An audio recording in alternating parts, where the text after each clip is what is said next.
Joel Miller and his family held a press conference to ask Jim Leavitt for an apology and admittance to hitting Joel Miller on the night of the Louisville game.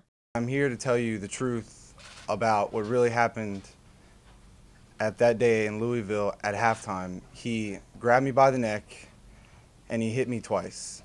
And playing football growing up, you know, you're taught your head football coach is like a father figure. And you spend countless amount of hours with him, talking to him and, you know, doing different things with him. And when he came over to me that day and grabbed me and he hit me, then I was more stunned than anything. I didn't really know what to do. I mean, I wasn't going to lash out at my head football coach. You just don't do that as a player. So I was stunned. And, you know, everyone knows the truth inside that locker room. All the players know the truth. All the coaches know the truth. And I'm not the one who leaked it to the press. I didn't want to leak it to the press. I wanted to talk to him. I wanted to talk to people. I wanted to stay in-house. It had nothing to do with anybody else besides USF. And somebody else had leaked it to the press. And when I found out that he denied it, I was stuck in two positions. I either could have said, yes, this happened, could have damaged my football career, it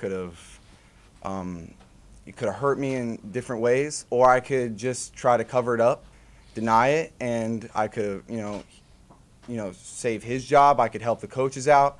You know, the team still had a goal. We had to go to Canada. We wanted to, you know, win a bowl game, and I didn't want to hurt the team because there was so much, you know, already things happening with everybody that I didn't want to hurt anybody else.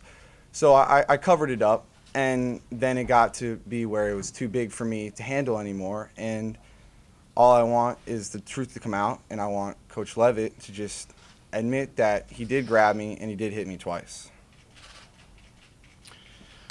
Okay, I think what Joel is saying is that this is not about a lawsuit. This is not about a lawsuit, and this is not about money.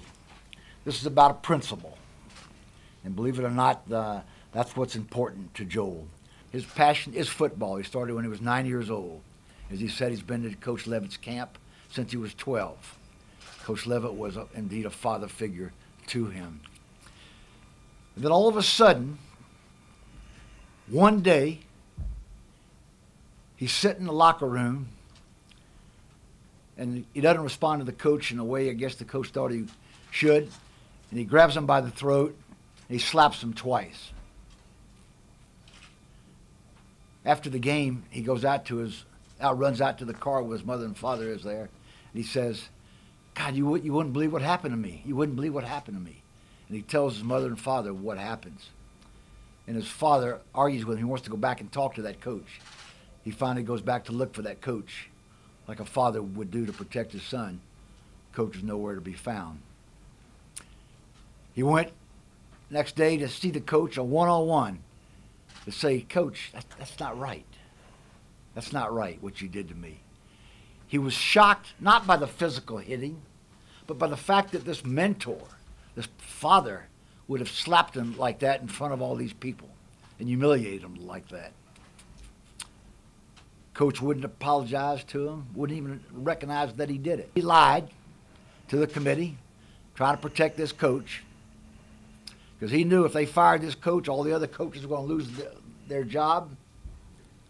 Their kids, those coaches, they were crying. One of them was on the floor crying so hard because he knew he was going to lose his job if the coach got fired. A lot of pressure on this kid. He goes in, he does the tough thing. Joel Miller's parents had no comment during the press conference. From downtown Tampa, for the Oracle, I'm Mauriett Chayeb.